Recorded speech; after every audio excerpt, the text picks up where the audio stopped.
From iAfrikan Media, this is iAfrikan BYTES, a podcast that features commentary on African news, insights, opinions, and analysis with tech industry leaders and professionals. Brace yourself for a groundbreaking series that dives deep into the heart of African tech. Welcome to Uncomfortable Conversations in the Tech Ecosystem, a new podcast by iAfrikan BYTES sponsored by Indiza Information Systems that will fearlessly expose the challenges and obstacles faced by startups, SMMEs, and Black-owned ICT companies. I'm joined by Bandile Khadebe as co-host to peel back the layers and uncover the untold stories that will shake the very foundation of the tech ecosystem and landscape in South Africa. Brother Bandile, your experience as within the health tech ecosystem makes you the perfect co-host because you come with a lot of experience and niche understanding of a very niche segment of the tech ecosystem. Can you just introduce yourself and to the benefit of our listeners and just express that value and your professional history? Sure, thanks, and greetings to everyone. Sorry about my voice. No, not a problem. So basically, I think one of the nicest introductions I've ever heard about myself was when somebody introduced me as a dual citizen. I think that's quite exciting for me. Because it brings in both sides of my passions. It brings in the healthcare side, which, I studied in medical school and was a clinician at some stage once upon a time, but also crossed over to the tech space, but also in very different roles, right?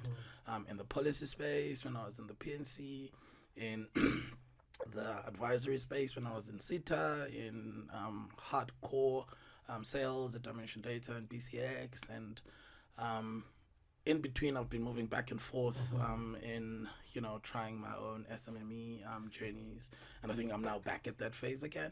And I've started at Data, which is really a systems integrator, trying to pull all the experiences that I've, acquired from the different industries and the different experiences. So that's it. I'm just a dual citizen. Beautiful, Brother Bandile. Thank you so much for joining us. And I'm looking forward to this series. I'm very looking forward to this series. This series would not have been possible without Indiza Information Systems. Now, they are the sponsor, as I said, for the segment that is Uncomfortable Conversations at iAfrikan BYTES. We're joined by its managing director, Ntate Qiniso Mazubane. Ntate Qiniso, tell us about Indiza Information Systems. What do you do? And let's start there. Yeah, no, thanks, Bataum. So, my name is Qiniso Mazubane, born in KwaZulu-Natal, KZN, Port Shepstone, rural area. Are you a Sharks fan? Definitely. Okay. But I only got to know about rugby when I was over 15. So you asked me about my favorite sport, Usinkom. Okay. He was tickling cars when I was growing up. So yeah, I mean, and having worked in government in the tech space. Worked at Woolies as well before that. Then I started my own business when I was 27.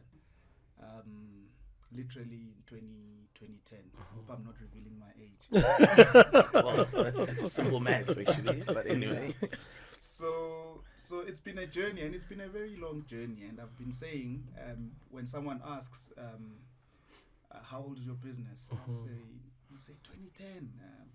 Say we the underdogs because we the SMMEs in the ICT sector. ICT sector still has some serious barriers to entry. 100%.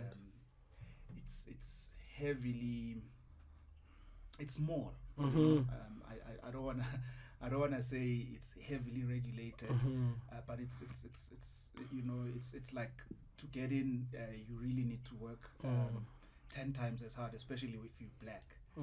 So yeah, and then we've been pushing, and I think for us to sponsor this segment of the podcast, it was because we want to tell these stories about people who start from nowhere 100% and end up somewhere 100%, and to encourage people there as well that look, you're not defined by where you come from or by the color of your skin. 100%. Or by, you know, we want to reignite hope into the industry, because that's, I think, in the past 3 years, due to COVID and a whole lot of other issues that have been happening in the country, people have just lost hope. And 100%. I think we need to try and restore some kind of hope and try to deal with the elephant in the room 100%. and cut it piece by piece and see how we can move forward. Ndiza's passion for the specifically tech space landscape, and I think your passion generally for business is remarkable and quite, you know, when I look at you, I see a role model. And I really like to thank you for sponsoring this segment, because a lot of people have ideas, but actioning it is a different story. But not only just doing that, wanting to really focus on the role of the SMME, the role of SMMEs in tech, the role of SMMEs in tech in government and private. I think it's a very key conversation, and I think with the, you know, the audience and the listeners that we have, it's a match made in heaven. So I'd like to thank you for that, brother, and Director Niso. Director Niso bought a very interesting, well-coveted business leader, I might say, Bra Xolani Qubeka. He describes himself as a self-taught businessman, entrepreneur, and we are going to pick his interest, pick his brain, pick his experience and knowledge on a number of issues. Just to give you an understanding of who, for the benefit of our listeners, that is, who Bra Xolani Qubeka is. He's got 35 years experience in corporate business, operating in many different sectors, retail, construction, and ICT. Bra Qubeka went to the Walton, went to Philadelphia's University in Pennsylvania. His leadership and executiveship roles are quite coveted. He's the founder and CEO of the Small Business Development Institute, the founder, Secretary General, and CEO of the Black Business Council, and he'll share more of his roles and responsibilities in these different positions. He was a non-executive chairman at the Recycling and Economic Development Initiative of South Africa. He was a non-executive chairman at Piotrans, operating companies for Rea Vaya buses. He was also a non-executive director at Gauteng Economic Development Agency, amongst many other roles. He's spoken, you know, on big summits like the NDP Vision 2020-30 Summit. He's been well coveted. And Bra Xolani, we welcome you. We appreciate the role and what you've done for this country. You've operated at so many strategic areas: Denel, Gijima, MultiChoice, MTN, and I think before we get into all of this, let's start from the beginning. You intentionally describe yourself as a self-taught businessman. Describe for me, what is self-taught businessman? What is that? Okay, first let me thank you. I feel honored, you know, to be part of this. I think being self-taught is that, you know, you learn by doing. Yes, Lord. You know, unfortunately during apartheid, you know, black people are not exposed, you know, to business as it were. So it's pay as you go. You know, you do this today, that tomorrow it fails. You proceed. So I've done things that I've not learned. You know, I mean, I have no formal education. So what I know is what I learned from others. You know, I've climbed in the shoulders of giants like Ndati Maponya, Mtsinyani. Those are the people that I worked with, and actually was employed by Ndati Maponya, you know, as a salesman in his first dealership in Soweto, which was called Mountain Motors. You know, having one of the things that I'm good at, you know, is that I know what my weakness is, and that's my strength. And therefore, I go to places to learn. And when I learn, you know, I curate knowledge and use it. So when I started at Mountain Motors, you know, immediately, because of the impact I've made, new dealership that went into Soweto would want me to join them, and I've joined several of them, to the extent that I eventually opened my own office in Qubeka Street in Qubeka International House, where I was now running my own brokerage of selling vehicles, which was difficult at the time. Yeah, I can imagine. Yeah. So I mean, I've had my own construction company. I've had chain of salons which were called Year 2000, which I started in 1985, and people then said, "But why Year 2000 so far?" We're 23 years into Year 2000. Wow. Yeah. So it's I've learned by doing. I mean, I've had cars repossessed. I've got furniture repossessed. Exactly. You the come ups and downs of business. Yeah, you come back from work with a wife and a child. You open, where there was a fridge, you see the light is too bright.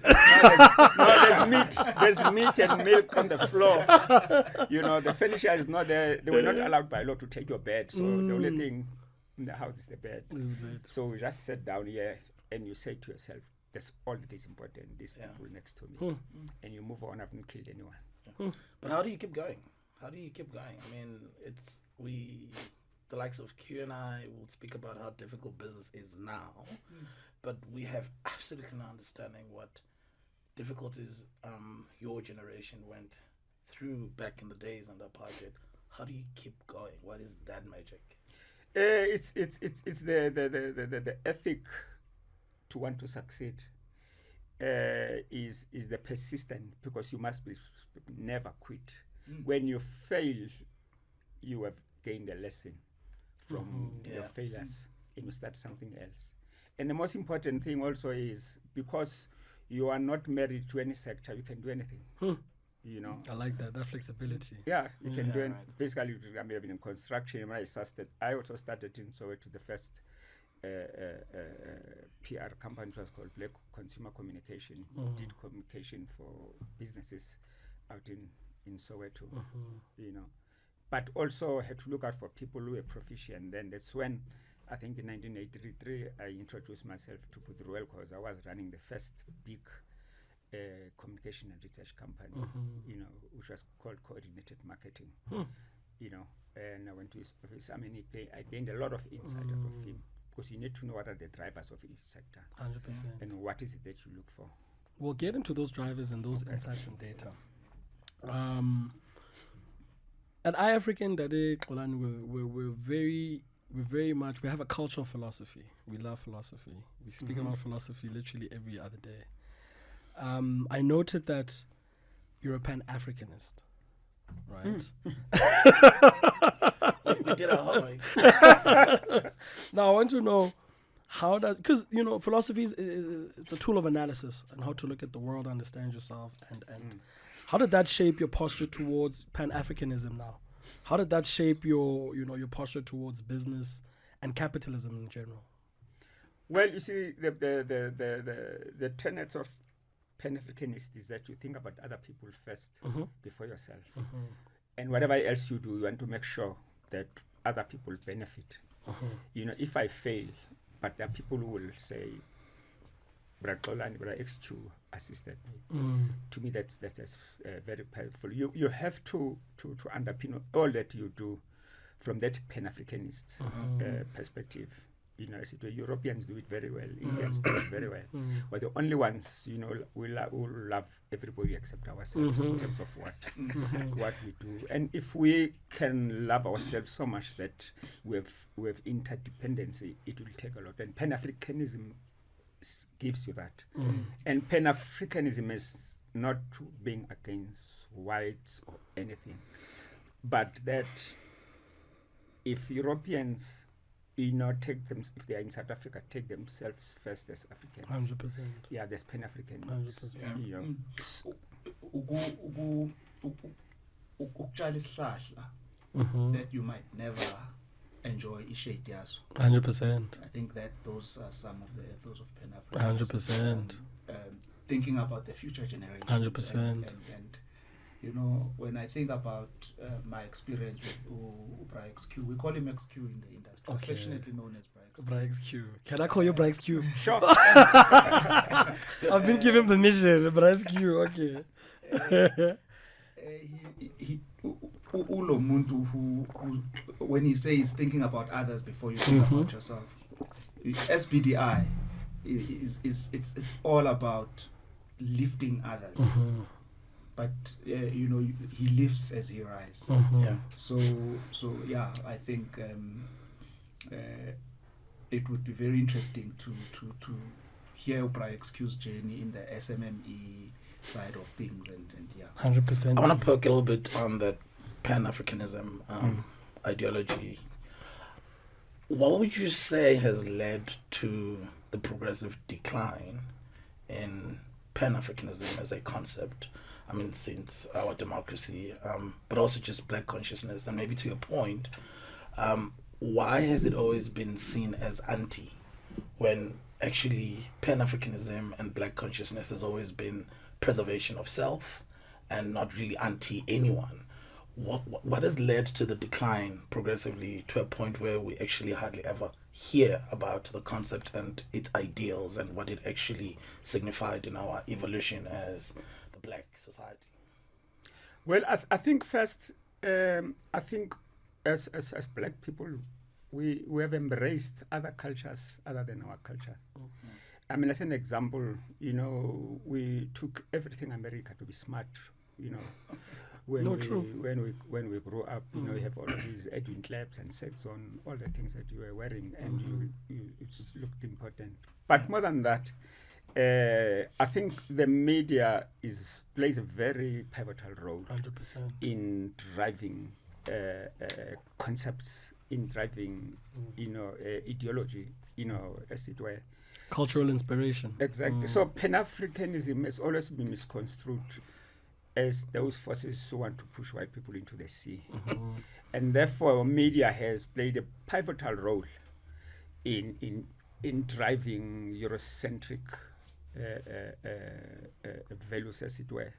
You know, and also when the ANC and obviously the PAC were banned, because of its perceived non-European, non-white character, you know, which was misconstrued. A lot of money was rather pumped more, you know, on the ANC as an example, which was seen, you know, as more embracing. You know, I mean, if you look, for instance, just in the Freedom Charter, you know, that says, you know, South Africa is for all. We live on it, you know. We're like a picnic. Anyone goes to picnic, and that space enters. Exactly. That also it just tells you, you know, how Pan-Africanism was suppressed, you know, as it were. The very problems that we're having today is because this country is for all those who live in it, you know, and therefore the Constitution also protects that, you know, as it were. So there aren't many vocal Pan-Africanist messiahs out there, you know. Even in Robben Island, as an example, I mean, only one man was in solitary confinement. Only one man. It was Robert Sobukwe. He stayed, you know, he never mixed with everyone else because of his views. And John Foster then was a minister of police. They would always go to Robben Island just to go and see if he hasn't changed his mind. You know, and all of the other prisoners had respect for him. You know, I mean, they would Mandela send them because, you know, once a day you walk out and they will salute him. They'll stand, stop working and salute him. You know, I mean, if you read about Sobukwe and understand his views, and you will understand why he was incarcerated the way that he did. Because even when his term ended, there was a special Sobukwe clause in Parliament to keep him incarcerated, as it was called, Sobukwe clause, as it were. Yeah. So, can I just quickly come in? While we're at this one, I just want to jog your thoughts a little bit about the so-called liberated South Africa. I don't want to say youth because we all over 35. I'm not sure. No. When I say all, okay. I mean the but for you guys also, I think I can speak first. I want to include us, the older youth and the younger and the youth. Youth in Dala. There is someone. So the so-called liberated South Africa and black consciousness. Do you think we've lost our way? Do you think we've abandoned our generational mission? Do you think, because those are some of the things we want to deal with, and people these days are not active for anything. People are not activists. People are not driving anything for the greater good. People are just. But this is my view. What do you guys think about this thought that I'm throwing in? Well, I think, look, for any nation or group of people to succeed, you must believe on something. There must be a national psyche, identity. Yeah, you must believe on something. What is it that you believe in? I will make an example. When my father was a clerk, in Johannesburg, and he was working for a Jewish company, when they would send him to go buy something, being in Joburg, they will send him to Doornfontein, and they'll pass all the stores because they are going to a Jewish store. 100%. Similar with Muslims and Indians. The one day, there's a Glenhope, there's a Shell garage there. The one time, and there was, there were times when petrol was ration, and when I went there, almost every car there was an Indian or Muslim guy. So I then just asked one chap here, but why is so everybody here Indian and so on? It's because it's owned by an Indian. So they prioritize their from own work. He said, no, I'm not from work. I'm from Randburg to come pour petrol here. So it's to understand that you need to lift each other, that no one else care about you except yourselves. And that's where we have lost, because we don't have that thing that brings us together. For me, the work that I do, it's there's one thing that drives me, which is my national interest. How do we place significant equity of the economy in their hands, the majority of our people, and whatever else I do departs from that. From I wanna take it from there. Now, you were appointed at MNET, which is MultiChoice now, but MNET at the time. You join a team that is working with a bigger team, working on the license that would then set up what we call MTN today. Now, take us through that period. What were the behind the scenes? How did you get into those rooms? Because when I read your biography, it was a very, how can I say, Rubicon moment for you, because then that led to being directorship and executiveship on other companies, Denal and. How did you, what were the behind the scenes? What was going on at that specific time?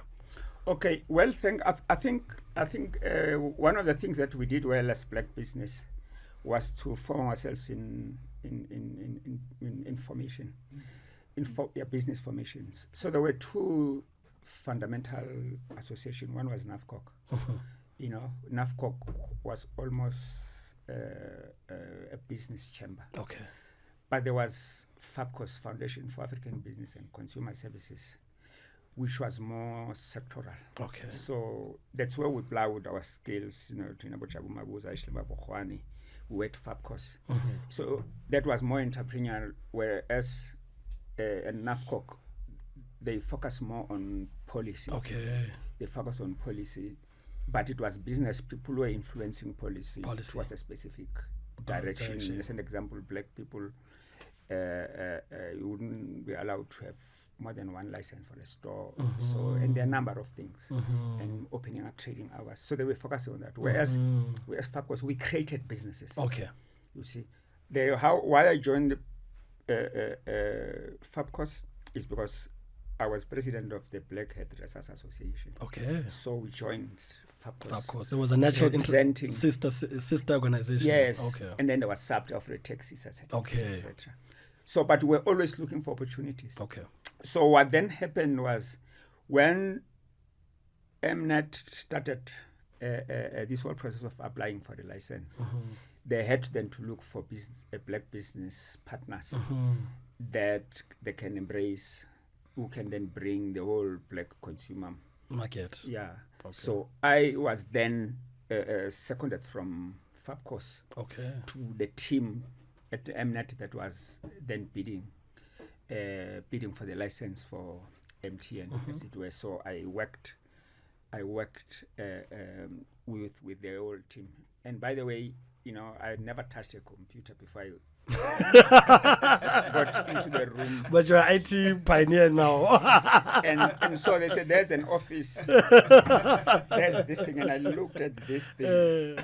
What do I do? What do you do here? So they- But you were giving strategic Yes. vision. I think you are Yes. shaping so the technical people can do their work, but they always need Yes. a strategic. And a number of us believe that those are jobs for secretary. Okay. So we didn't really Get behind the But I learned a lot from there Yes. because Okay. you know my skills. Funny enough, that's where I got my computer skills. And by the way, when I was appointed by FABCOS to present them at Mnet, and then invariably FABCOS was also given 5% of the shares there, which we had to raise. I mean, it was part of the team that raised money. I was with Dr. Tado Motlana, John D. Settler, and also Qubeka who was representing Mauritius. We went to IDC then to 92 to raise this. Man, our 5% was worth 25 million. Okay. You know, so that's how I raised. But parallel to that, I had already started on the 1st of January. I was recruited at Denel. Okay. So Of the same year or the following year? no, 93. Or 93. 93. Yeah. Okay, 93. Yeah, 93. I was recruited at Denel, and that was post BE, or you know, it was not before this. I mean, in fact, I even asked myself if this guy smoked something, you know. Select me. And to become an executive, Executive manager. at the time. An executive, I mean, it's like a GM because it's, Yes. the GM, there's a GM there, so we all report to the GM. You know, whereas in a formal company, you would have a CEO and then you have general managers. You know, just to, sorry to come, because it's very, I think, important for me, right? You know, being a young person, I also sometimes have that imposter syndrome. Like, do I deserve to be here? And it's funny that you said the same thing. Why me? At what point do you then assume the confidence that, no, Vele, I'm supposed to be here? Type of, when you're in that role and it's these important people and this is what's going on and all these finances and all those things. Remember, I had never worked for a corporate at that strategic level. Okay. That's the problem. I used to sell newspapers in the street. You know, my first real job, I was a messenger. You know, Yes. and then thereafter I was in and out of jobs. You are a clerk there. You know, there was even clarified. I mean, in that first company I worked for, we were messengers, and there were 11 of us, and there were 11 floors. You know, we even delivering letters and all of those type of things. So when I was then selected in that company now to be a telex clerk, you know, we used to have telex before. Before fax. Yeah, there was a telex. Okay, telex. that precedes me. I don't know that. You wouldn't know. No, that precedes me. I don't know. I don't know telex. What is the telex? So at telex, were messaging. They would trade. There was a trading company, so they would message. There's this machine that emits messages to the other side, and they generate papers. So people are ordering here. You know, they're trading. Okay. Whether that's vegetables or whatever to other countries. So then the telex machine, it prints out these messages. Okay. So we would then file those messages. But as messengers, we were delivering to the executives and Of the floors, the course. people who are trading. Of course. But the papers then come to filing, and only white women were doing their job. So I was the first person, glorified Sure. to file. Yeah. So in that company, it was a serious Yeah. thing. Yeah, because you're handling intelligence. I think you're the first one to see the information Exactly. on the paper. And all of the guys I found here, they felt bad because now you have I access to can- information. Yes. Not that they didn't care for information, they were just messengers. But the fact Okay. that I'm now a clerk, At luck, okay. and I earn more. Okay. Gotcha, So, gotcha. I rose from earning 8 rands a week to 13 rands a week. So No, this is a different generation. It was different. It was different. so that is why I'm saying now being invited to Denel, which is the biggest. Denel was employing more than 200,000 people. So the division which was called Infoplan. Okay. So Infoplan was the IT house of Denel. Okay. So they did all the health systems, etc., Okay. etc. And which is now where SITA is. Yes, where I was. That's it. That was Infoplan. Okay. And then part of my role there, then I was within the executive manager for strategy, for PR communication, etc. But also what they wanted me to do, to assist them to transition into the new South Africa. Okay. Because they then wanted to use this technology, which were mostly bought by AMSCO and SNDF. Okay. Southern Defense Force then. So they were now looking at the scope of then linking them to the new South Africa. To the new South Africa government. 100%. And so on. 100%. So I became a bridge. The bridge. But part of my strategy was to say, then let's rebrand Infoplan. Okay. Then we changed it and called it Denel Informatics. Oh. Yeah, from Denel Informatics. One, they took now Denel IT, Eskom IT, and Transnet IT. They then created Aravia. Okay. Aravia.com. Okay. That's where it arose. Brother Banana, you see the importance of history. You see the one? I feel like I'm in a history class now. I'm like, okay. I'm sitting here and I'm like, that's quite intense. Yeah. So and by the way, so there were 13 executive managers there. Okay. Everyone there, they speak Afrikaans. So you go to ExCon Monday and they speak Afrikaans. And I said, guys, if you want me to be part of this meeting, Let's be English. Yeah, There's let's nothing speak more. English. Let's decide. Yeah, and then on Thursday they bring papers for next week, and they're all in Afrikaans. And I said again to GM, we're gonna have a problem if you want me to be 100%. effective. I want you to judge me by effective and not because we are using this language that costs 1976. 100%. Yeah. 100%. So, and but they didn't listen. So the next exco, I did my whole part of introduction in Xhosa. It's an official language. I did it as an official No, it language. wasn't an official. Oh, at the time. Oh, this It is was right. 1993. That's 1993. Oh, this is Making the point now, right? I got Yeah. So he's making the point now. Yes, I just made a point. Yeah. Just the whole introduction, Sure. about 3 pages, and then the rest were in English. And the next board packs were in English.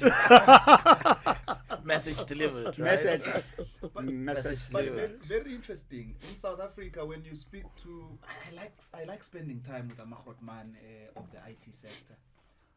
When you speak IT in South Africa, this Aravia.com. Aravia.com never misses the page, never misses the line. It's always there. Tell us more about this Aravia and, Well, what did it mean for the country? Well, look, I think it's when the Department of Public Enterprises was beginning to, but in fact, more than the department, it was really more of Andile's vision, wanting to have a one common IT company. Okay. Because whereas Telkom is its network, Transnet, they had a huge network. Okay. Eskom has its own network, because they could use their pylons and all of that. 100%. Transnet used the rail. So they had very, very powerful Networks. networks, as it was. So the one for Transnet was Transnet, and then the Eskom one was part of Eskom Enterprise, as it were. So they brought to build scale and efficiencies. They brought this together to create that One one company. That's why I think later Andile then used that frame to then say we now need to have a different company that procures now IT solutions, as it were. So it was that type of journey. Also interesting that so that's where I started before even MTN. Okay. So it had been parallel. So I was already in the board of. I then became in the board of MTN, as I was also at Denel, as it were. But it also exposed me now to like companies like Transnet, because I actually made a proposal now post 94 to Transnet to partner with them to do community pay phones in stations. With an MOU to then put this in wherever it stops, because they've got stations, to turn them into community centers there. But with the whole bureaucracy and then the merger with Daniel Informatics and Eskom, that did not happen. 100%.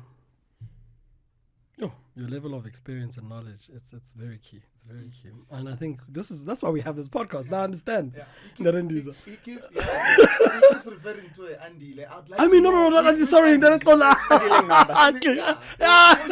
Can I be honest with you? Let me be honest with you. Yeah, he reminds me of Andile Ngaba.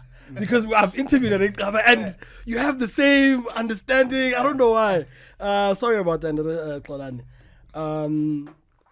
You're the CEO of and founder of the Small Business Development Institute. Now I want to get into this conversation. What does the Small Business Development Institute do before I get into other deeper topics? Yeah, well, the SBDI, as in short, which I really started in 2008, was really more about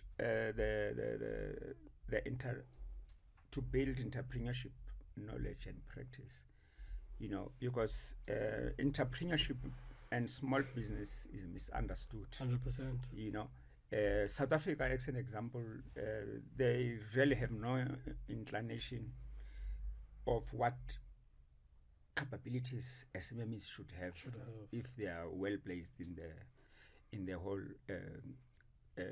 value chain. Yes, so it was more to develop and design entrepreneurship knowledge, but based from supply chain. We're focusing on what is it that we need to do for SMEs to succeed. Okay. And we had a model, that for SMEs will not flourish unless they're integrated into the major value chain of large companies. Okay. Because SMEs in this country, they are just the children of the economy. Okay. Whereas if you go to Japan, China, you go to Germany, they are the integral part. In fact, they are the ones that propels. 100%. Because one of the reasons there's no German company, for instance, that is in your 500 Fortune companies is because they don't grow to that level. When they speak about an SME is a company that turn over minimum of $300 million. That's an SME. 100%. 300 million. Under that category definition. Yes. And that's that employs a lot of people. And most of those people, in fact, they work from their garages. 100%. And they've got a historical relationship with large companies. 100%. They are the ones that will make a screw, they will make a bumper, they will make car seats, yes, and all of those things. 100%. So when a new car comes, all they do, they'll go to that company, they come with a new mode. And continuously they get supported. That's how SMEs are.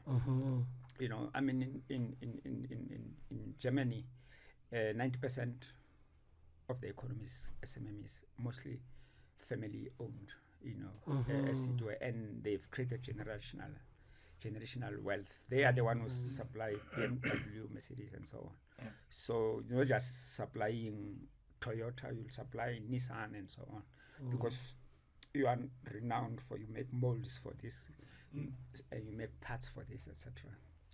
So that's how SMEs. So we were trying to share that practice, because when you integrate SMMs into a major value chain locally, the first thing that you do, you're increasing your local efficiencies, you're increasing your access to products, to those products that you want, because you don't have to import them, so your 100%. costs remain low, and of course you contribute towards economic transformation 100%. through providing long-term opportunities.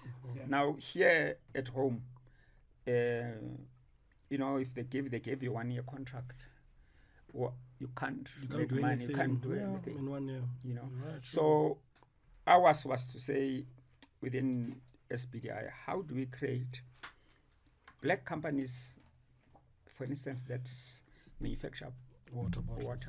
100%. Now Pick and Pay will say, okay, we have an ESD product program.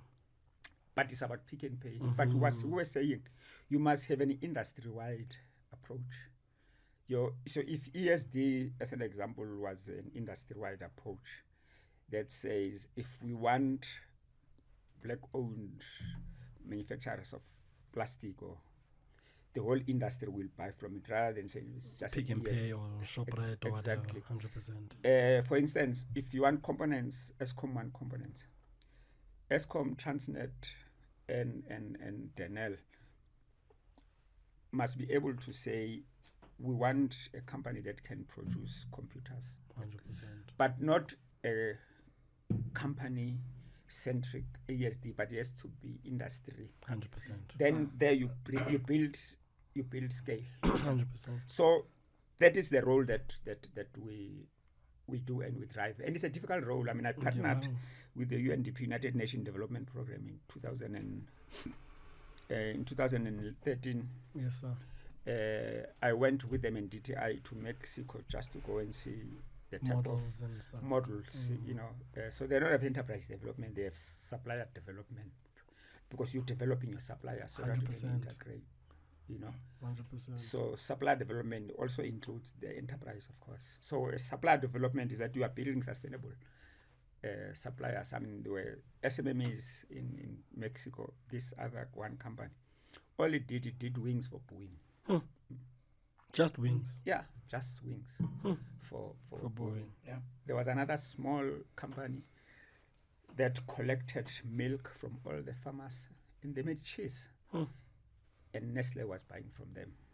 You see, that's how you develop. So these are the type of models that we were working on trying to develop. It's still difficult, 100%. but unfortunately, a lot of money is thrown into scorecards. I mean, there's over 20 billion annually which is spent on ESD, but a lot of it go into bottomless pits, because people, they will say, we've taken people to Harvard, we've done this, we've got, even when you have a summit and they sponsor you, they want to take the register. They're going to submit just the register, or yes, they've spent X amount of money. Yes, 100%. and it's not taking anywhere. And you've got the biggest, Ilon, what is this company? The one that gets a lot of funding from whites. I mean, all they do is they make these enterprise development beneficiaries clerks, and they make photocopiers and all of that. They're not learning anything. So we've got a department now, right? So government makes a decision. Let's set up this department of small business development. It's a couple of years down the line. 2 years ago, the president in his SONA appoints a special advisor for SMME support in the presidency. Why is it still so hard for SMMEs in South Africa? Yeah, first I think they have used a department to be an administrative department. It's not. There are good people there, but it is not populated by people who are from the private sector who understand entrepreneurial practice. Yeah. What happened is when the Department of Small Business Development was created, DTI had some smaller SMME desk and other people there. You know, they simply moved those people to the yes, and they do all they can. But the problem is that they needed with time to get people who understand entrepreneurship practice, people who have been in business, people who have failed, people who understand Gunjani, that other side.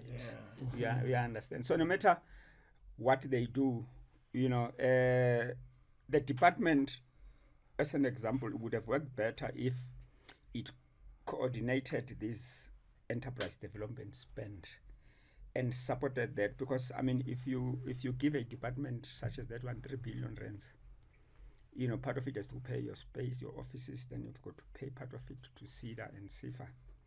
You are leaving little to spend on the actual funding for SMEs. It should have been done as a coordinating department, obviously, that looks at policy deficits, cut red tape, yes, but also ensure that the SMME policy around all spheres of government is driven from there. So that every department, whether it's SOEs, they've got one single policy. That even funding for SMMEs are in one building. You know, if you want non-financial support, is first floor. If you want 1 rand to 100 million or 500 million, second floor. If you want this, you know, and the one now you've got NEF, you've got CIFA, you've got all of those, and then you have got provincial, like GDP is in the province, ECDC in the Eastern Cape, but they are all different agencies. You even have the small ones, you know, that probably get 10 million a year, which are local ones. But if all of those SMME desks in local government were coordinated and being part of the Department of Small Business Development and mobilizing all that SMME expenditure from all of these government department, we would have had a better pool of resources, and that is why it is failing. Bra Xolani is reading my mind. He's literally like going ahead of my questions, because I'll tell you why. Because you know, the South African SMME context is that the funding that is required, when you look at it, you need funding in the South African context, that is, that will take funding from idea all the way to scale it up. And it requires a funding outlook of 5 to 10 years. This is now based on what Dade Xolani said, that we need to go from 20%, 90%, where the working class are 90% employed by small businesses. Now, based on what he said, that were very sporadic. Now, I want to ask you, Dade Xolani, you propose that we should have a national SMME master plan. How does this master plan look like? What is its key policy directives? Look, a master plan, I mean, it's very simple. Without master plan, you can't succeed. Let me just give you an example with BEE. You can't have BEE. We have a BEE legislation, but we don't have a national socio-economic transformation agenda that would inform the BEE Act and how it needs to be What is it that 100%. What is it that we are chasing. trying to do? 100%. So we're putting regulations here, you know, which are skewed to what we want to do, and that's why it's not working. But if we have a national economic transformation agenda as a country that says, not just in government, we have this agenda, and these are the tools to reach it. And then you have a department then that now drives that that agenda, and that is why it's failing. So it's similar. South Africa should be able to say, if we're saying by 2030, 90% of jobs will come from SMMEs, then you need to have a master plan that talks to that. And that master plan shouldn't just be government. What we're proposing, a master plan You then have a master plan task team that consists of course, key government departments. That consists of universities, your business schools, your business associations, and have master plan that is writing a master plan for the country, where we are going. No, Dr. Xolani is right, because I'm of the opinion that and Xolani explains it very beautifully. It's a South African industrial policy thing. It's not a small business. Because let me give you an example. Most SMMEs can't afford the national minimum wage. How do you protect them in that space, for example? What concessions do you do for SMMEs when it comes to minimum wage? And that is beyond the capacity of the National Department of Small Business. That's going to require something like this, where you can get labor, Netleg, whoever's relevant for that specific function. So I'm with you. I don't know if... So the...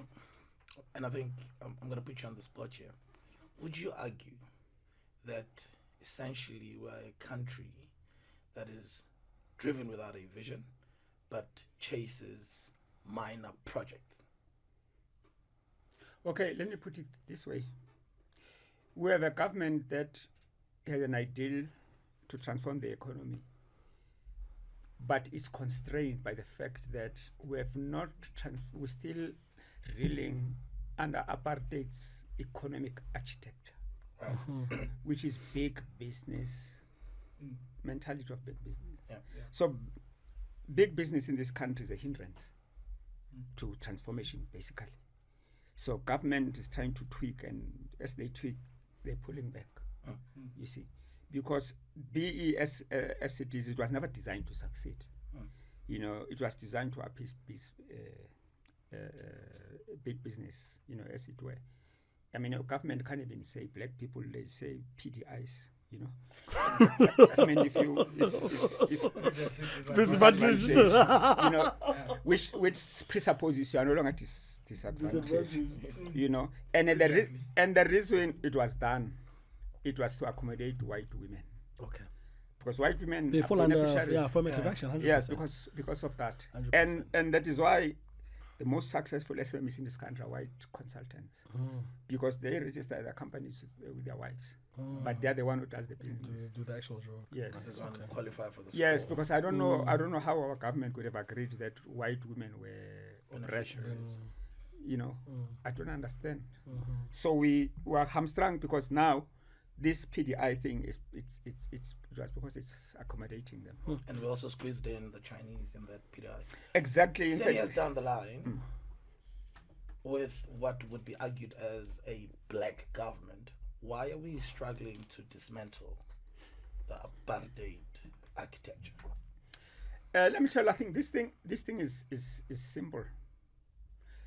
Because white business is smart, they took the crop of the cream, who are obviously politically connected, and created these black ownership schemes, and they put them as their shareholders there, etc.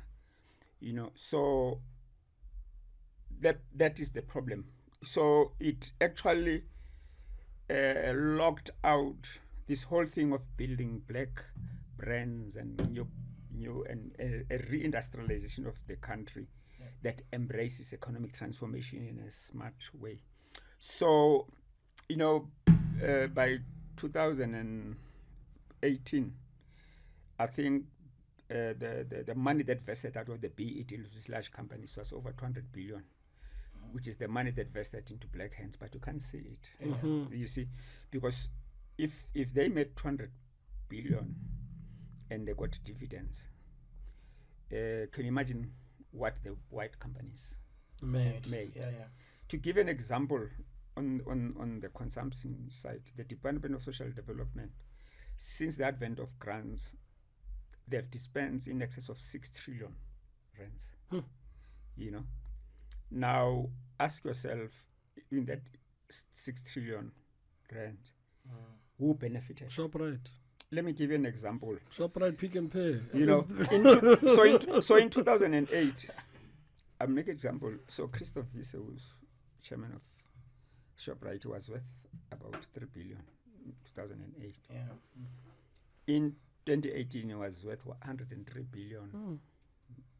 I'm not even talking about this company, before Steinhoff collapse. Now, and the reason it was able to do that, because they expanded into the townships. And they told themselves that, for every 1 rand or 100 rands, we want 60% of that. Yeah. And they followed their money. And they get it. Worse, when they expand to the township, they want to make shacks for stores. Yeah. That for me. Well, they have that degrades. Well, look, they have their big.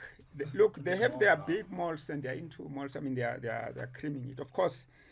Now, because there's saturation in the suburbs, you can only extract that much. But with the townships expanding, they're now following that market there. Because what they're trying to do now by creating those stores there, and remember that black people probably spend 30% to 40% of their salaries in transport. So by being there, they're now catching that money. Yeah. And we need to turn it around, you see, because we need to arrest the leakage of revenues, so that what is earned in the townships and rural areas circulates at least 30 times before it can get out, because that's what happens in other communities. So and that is the type of money that can develop localities. It's a huge market. There are people who say, but why township market? The market is a market. It's township market because white people deliberately created townships. They were just hostels for people to go and sleep and go to work. We need to change and re-industrialize and make sure that there are trucks that go out to suburbs delivering, but manufactured in townships. You must re-engineer economic development. Xolani, I want to come back to small businesses. Now, private capital in general is very risk aversive. Whether you talk banks, VCs, and to counter this risk, for example, banks seek surety for loans or credit facilities or whatever the case may be. Now, in the South African context, for SMEs, SMEs don't have surety readily available for these loans or any other credit facilities because of the South African context. Now, how should a small business position themselves to access private funding or funding in general? I think it's a twofold question. Well, I think first we need to change our attitude. We've got burial societies and stokvels. And we collect about 2-3 billion rands a month, and then we take it to banks. 100%. We need to remobilize our own resources and create our own banks, Our own crowd crowd funds, exactly, and be able, to buy each other. So the money is there, it must just be organized. No, look, the money is there. If we stop drinking away for 10 years, No, Bra, and let me tell you. Let me tell you. Bra X is very consistent on this behavior. Let me tell you. I like it. Right, this let me tell you. I'm not talking about. I'm not talking about him. No, I'm not talking about him. I'm not talking to your level. No, why is it not let me tell you. I once presented credit proof to you. No, wait. Let me just tell you. You see, I want to hear this start. What I'm saying is, if we already have a culture of 14-year-olds that goes to Nyobeni, you understand, 100%. and they spend. It may not even more. Yes. But whatever they drink That in those wasteful cans and those expenditure. bottles, Yeah. they spend too much money. They're not saving. So there's that culture of 100% consumption. consumption. If we were to change that, if you drink more, drink it when you can afford it. 100%. It's fine. on an But occasion. for us to have this drinking culture To make it an every weekend thing every is the day, problem. I mean, No, if I'm against we that. so all I'm saying is, if we can begin to redirect our money from consumption and begin to put money together and to buy. I mean, if you know that plaza in Mayfair, that plaza was bought out of Indians. Oriental Plaza. Yes. Okay. Out of mobilizing money From together the community there. and the communities. Yes. What do you think they do in mosques? The crown fund. No, in mosque, they don't do what we do in these churches where Mfundis will scream out with his voice and all of those They crowdfund. type of things. So when they go there on a Friday, they close their shops 100%. and we queue waiting for them to open. 100%. And they will pray for 30 minutes thereafter. Qiniso will say, hey, you know, I've got 1,000 TVs that I cannot move, you know, or I need to buy stock of 300 million. They will mobilize it. They talk. That's why you cannot get in there. They've got an ecosystem that is highly supportive. Yeah. Yes. So there's something we need to believe in something. We need to be able already, I mean, Tina Skulelo Una's Stockfell, then that's why you still have Stockfells and Barrel to side posts. You can mobilize. Can you imagine if you can now increase that to beginning to say, let's build our own retail stores. Let's manufacture, you know. I mean, I'm just from Foslores now in that building. There is a white guy there. Used to run that spa in that store since it was looted after that. In the same building, in a portion of it, he's now manufacturing archery. White guy. And there are about 5,000 boxes that come out of there, employing 19 people every day. Yes. Every day. You see. So I'm particularly intrigued by the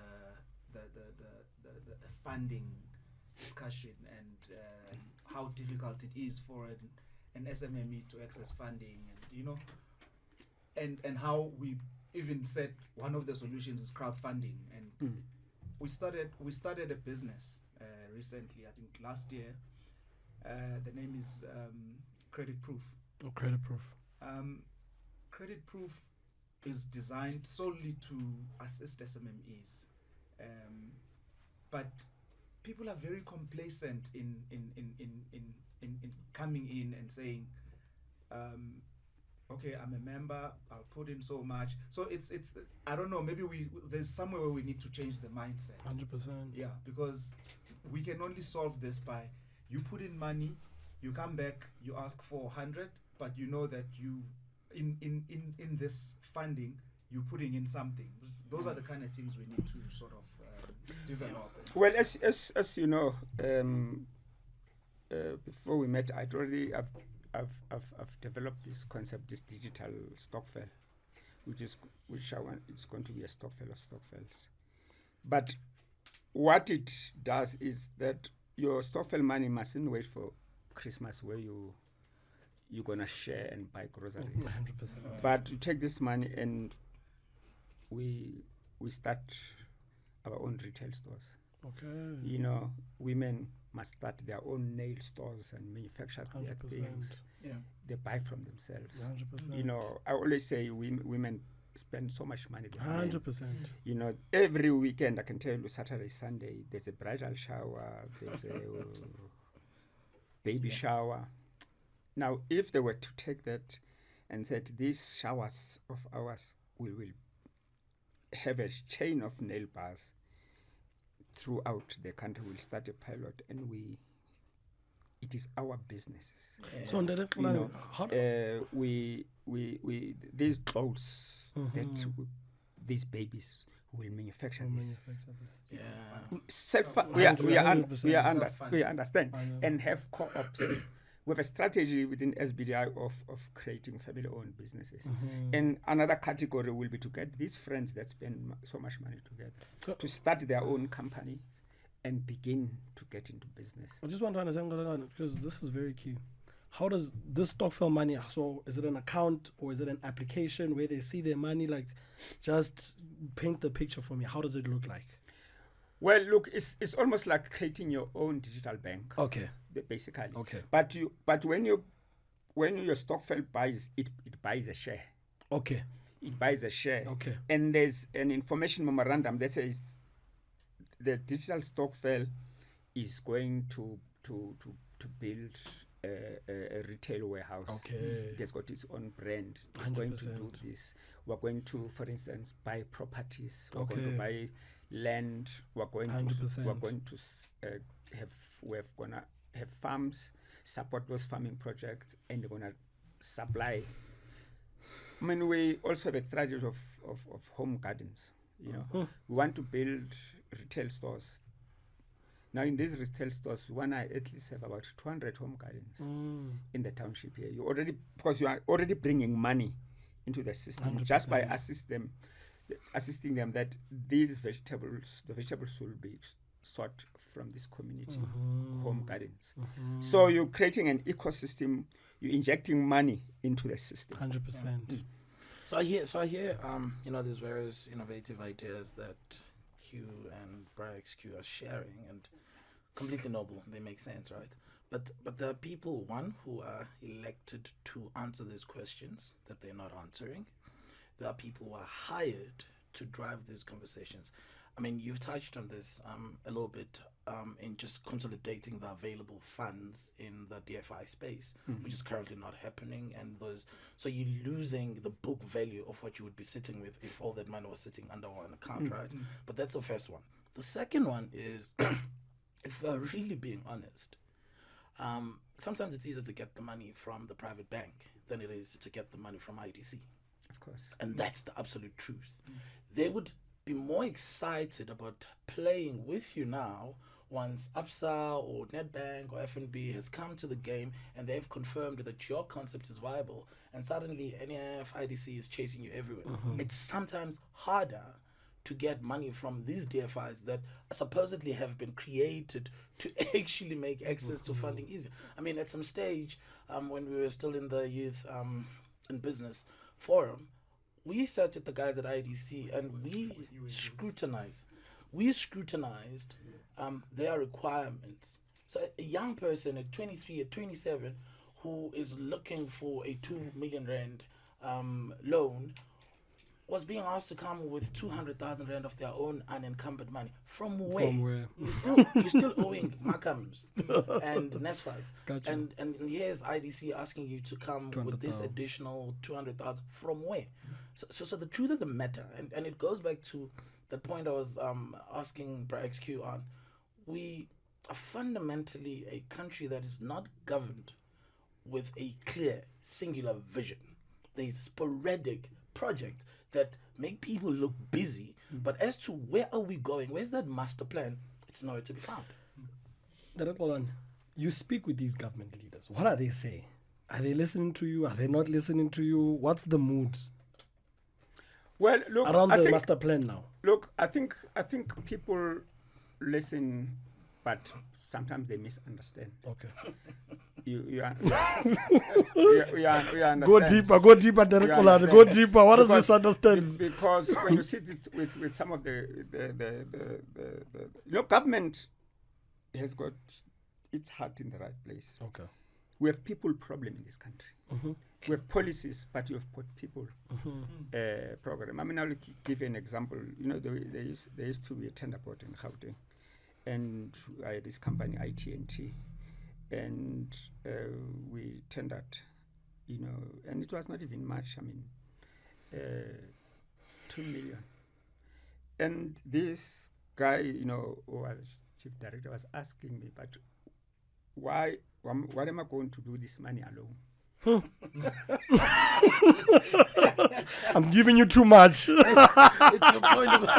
It's exactly the point you're making. We understand. We can't capacitate him. It's too much. Hey, we can't give, and it's too much. But IBM can have 200 million. 100%. You understand? 100%. And this person has no conception of what is my margin. Yeah. In this 2 million. In this 2 million. Yeah. What goes into it? In his view, you understand? And this is for hardware. Forgetting all the delivery that you need to do at the back of this. Exactly. So that's why it's people's problem, because people need to begin, especially people employed in government, they need to begin to understand that they are implementers of government policy, and that they need to be able to make our lives easier, and people who are doing business, their life must be easy. They are enablers, and therefore they have to have a conscientious approach. 100%. Especially because if they were in the struggle, they needed to be what I call RDP, of the soul, to begin to get people to understand what is it that we're trying to accomplish. Because we need government people, we need government. government is doing, I mean, Amazing work. amazing work. The policies, I mean, that are there. I mean, we've worked even from the Telecoms Act, which was enacted in 1998. You know, it made provision for black economic empowerment for the state, but implementation is the problem. So we need to get the right people who would understand what they are trying to do. I mean, I can give an example of even corruption. Sometimes we think people are corrupt when sometimes people are naive.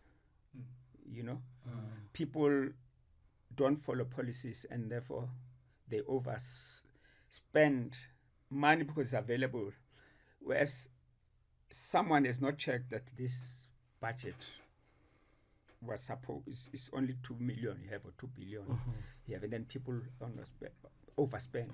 So that's why the problem is more often than not is that people don't follow your PMFA and all of those things, and therefore people don't do what they're supposed to do. There is corruption, I don't mind, but it's not all corruption. It's just sometimes that people are unable, you know, to follow the rules as it were, and there's no proper monitoring. Well, and I have to ask you this before I let you go, because you touched on it. Government remains one of the biggest spenders, right? However, a lot of SMMEs argue that one of the biggest inhibitors in the tendering system is this PMFA doctrine of competitive bidding. Because you need to get 3 codes, the cheapest, they go with that one. I would, however, propose a more outcomes-based policy. That not only looks at the cheapest quote, but that would say that, are you the one to deliver, and are you the one in you delivering? Do you deliver the most benefits at the end of the process? Vis-a-vis just being about the cheapest quote. What's your take on this? If you were to tweak the PMFA, how would you tweak it? Okay, you see, again, the problem is a framework for economic transformation. It should be embedded in policies. Okay. You know, that's the first thing. I mean, if you look at in America, there is set asides for minorities. You understand? There are set asides for minorities. No, my son, when we were working on the BE policy, once asked me, but if we have a black government, why do you even have to have a BE? Yes, because it's natural. So it should be natural. 100%. Because everybody's black. Exactly. we understand. You ask me, why should we have BEE? And you guys are saying it's very difficult even to implement it. We needed set-asides to say, and those set-asides now must be taken to localities. You know, if you want to procure, you must procure from, if you supply these communities, there must be people in the communities who are able either to manufacture those things, or, you know, they are able to procure, so that you need to inject money in the communities. And there's a lot of money. I mean, if SASA has dispensed in excess of 6 trillion since 1994, surely you should be able to see the things that have developed arisen out of that communities, there's money. Communities are not just consuming, but there is economic activity. 100%. Which has, yes. So we need to be able to drive now more than you must now drive a social economy. We need a social economy that drives, and its epicenter should be communities. 100%. Yeah. What is it that we do to make sure that we pump money into the communities? So I think, for me, as a parting thought, I just want to come back to this thing of people being the problem. Okay. The policy, the PFMA is a good policy, but people just want to take shortcuts. And shortcuts are always going with easiest rule that says, okay, it must be competitive. It must, there's within the PFMA, you are allowed to do, I don't know if it's unsolicited bidding. Yeah. Below 450K, I think. Something like that. I don't know if it can go as far as possible, because remember, you in this sector, I mean, I hear young innovators who come to us as the ICT chamber and say, we are unable to roll out solutions for the state, because we will have a solution, we present it, then someone that side will say, sorry, I've got no procurement model for this. 2 months, 3 months down the line, if not 12 months, in the next financial year, it goes out to bid. Your big companies in the country who have the muscle will do it at a fraction of what that innovator would have done it at. So there is a way of ensuring that innovation thrives in government, but people just want to take the shortcuts, and they don't want to also empower small businesses. Sure. Because these things are coming, I get it as we're talking now. And I have to ask you this. Don't worry, even if it's long, we'll cut the episode to make sense. But we must speak when I have you here. We had Kit Van Sale for a podcast like some 2-3 months ago from Knife Capital, a VC firm.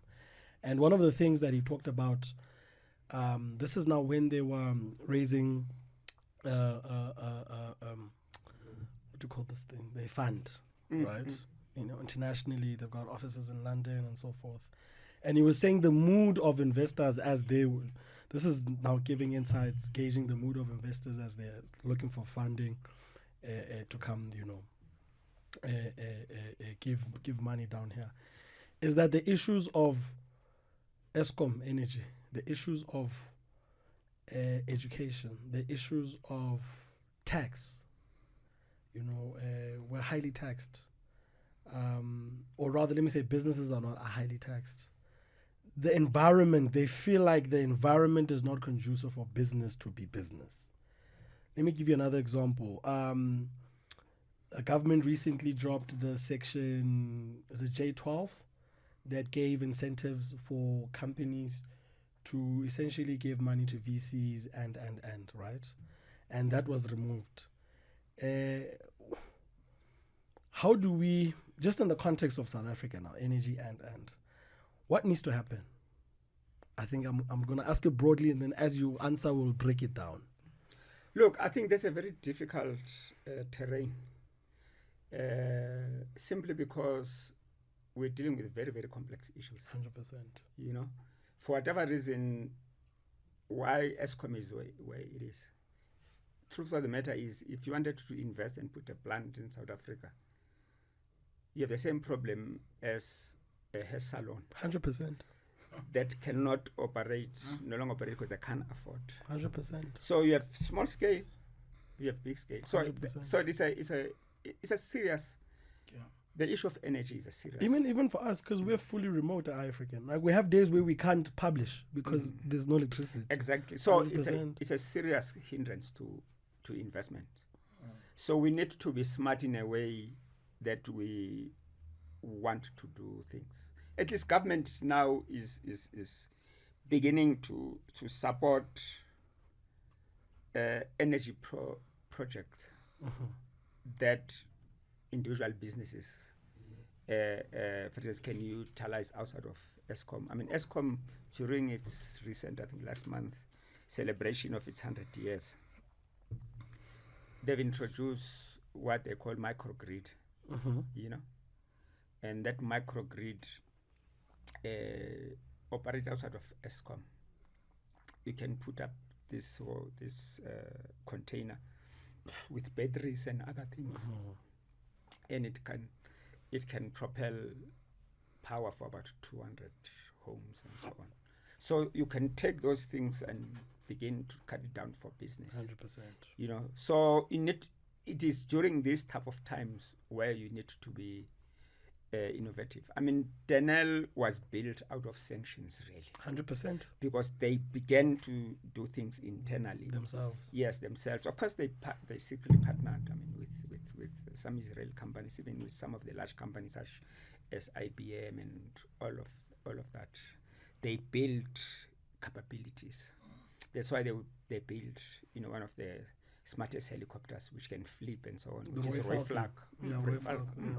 Flak, When I was at Daniel, I was inside of the thing. We went to the Farnborough show in England to see that thing. Everybody wanted that thing. So that technology is inbuilt. So we need to then say, as small businesses, why don't we bring our own stock files and say, we're going to buy this microgrid and rent power to stores, all of those things. So we need to be innovative in a way that we can do things, because it's not going to assist us in bemoaning the problems that we have.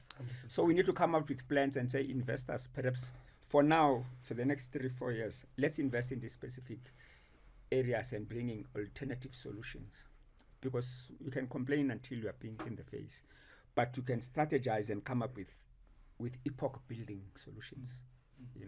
Brother Bandile, as your first episode, I'm going to allow you the favor and the honor of closing it, or rather, what's your parting shot, either to Bra Xolani or Ndate? Thanks, Bra XQ, for being here. And I think just a couple of things that keep resonating in my head as we go towards closure. I totally agree about the people challenge and the incompetency and blunders that are made at that level. I also agree about the clarity on the policy side. But one of the real problems that we have in South Africa is a gross lack of systems thinking. So there's flawed humans here, gorgeous policy here, no real systems in place. There shouldn't be a window where someone is attacking Bra XQ about a 2 million that is now substantially approved. He should just press the correct button to transfer that money there. But you now have invoices that get stuck because there's someone at finance that you need to polish with a particular envelope. I'm aware. There's aware. There's decisions that are made up front because of how, the example that Q was making from an unsolicited bid perspective. There's lack of systems thinking, systems approach in our government in general, but also just from a leadership perspective in this country. There's a lack of thinking from a systems perspective. But the real sore point for me is the fact that 30 years down the line, the democratic government has actually produced more Afrikaner billionaires than the apartheid government. And that's the sore point. It means our systems have actually liberated the oppressors more. And that's the truth. Yeah. Well, I think another problem is that really the current government never thought of black bourgeoisie. They were convinced by big business that, look, as you come in, we will invest more, you will create jobs. You see? So government was more looking at jobs than anything. I won't mention name. We were in Soweto somewhere, and in Kliptown, and I was part of this panel. There was also somebody, I think, from the ANC, as it were. And the first thing that person argued, that black people, they buy things from somebody and they sell it, and they add a markup, and that they don't finish their jobs. When they give them a job, they do not finish it, etc. You understand? And my retort really was, I think we need to be realistic. If as a black business, I buy a still water bottle for 10 rands at macro, because of less scale, it's going to be expensive. I'm going to sell it to expensive. 100%. But if you as government support and actually build factories for a variety of things using government money and get black people to lease and manufacture, you will resolve the problem, 100%. And I also said it doesn't mean white people are not inefficient. And I can make an example. I mean, on the highway here near Sentin, they built a bridge and it collapsed. And if A very big firm. and if it was if it was a black company, it would have been BEE. 100%. You understand? Front page. You understand? And So they all kept quiet when they. so they all kept quiet. So there was that notion that black people. I mean, that's why there's this ESOP schemes, which is your employee share participation schemes. I mean, my wife then worked for an insurance company. They had this ESOP scheme. They've got shares. Now I'm saying, look, you have got shares, but we don't have food in the house. You see, so invariably you share those shares and you're gonna Buy food. buy food. So we needed to put a different architecture 100%. of reindustrialization from an economic transformation perspective. And white people understand, I mean, investors rather, international, they understand. They understand in Malaysia, they understand in Mauritius, that when you come here, 51%, it will black. To be black.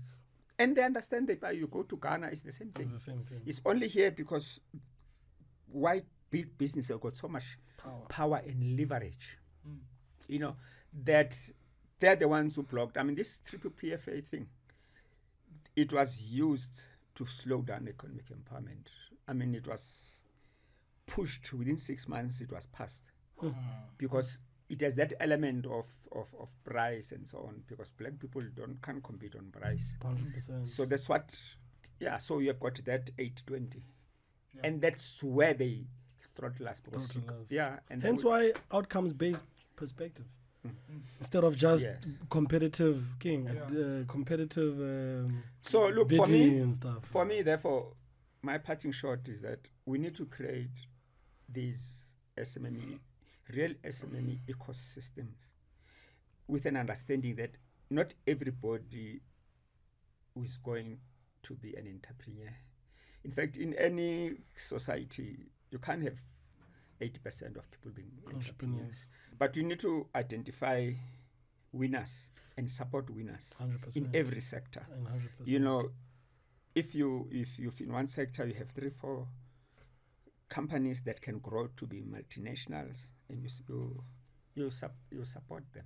The others are just you always have your micros. People will sell peanuts in the station, and all of those people will always be there. But you need to say fundamentally, we need to look at the major sectors of the economy and have a strategy of say, how are we going to localize and create that integration I was talking about, that you need to create and integrate SMMEs into the major value chains of large companies. 100%. It's a long time supply, and it should not just be government thing. And by the way, though government is the largest spender, but 60% of procurement comes from the public sector. Okay. Let me just give you one sector. If you just look at the food, government doesn't make food. You understand?